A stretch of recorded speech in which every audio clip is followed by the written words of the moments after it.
Mr. Chair? Yes. Tanong ko lang, si Mr. Gonzales may gusto no? Pero bago po si Mr. Gonzales, doon na rin sa line of questioning ni Mr. Chair, ng ating chairman, sa firearms and explosives office.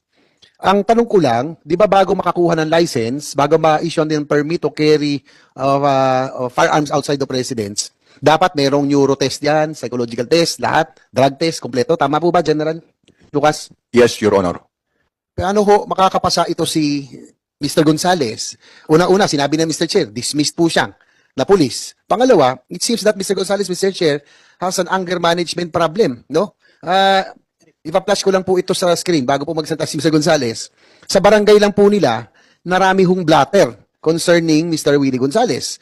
And I have with me here a summary of cases of Mr. Gonzales. Parang 10, no? Senator JB, Senator JB, ilan dyan ang grave threats sa mga Asa po, merong robbery, prostrated homicide,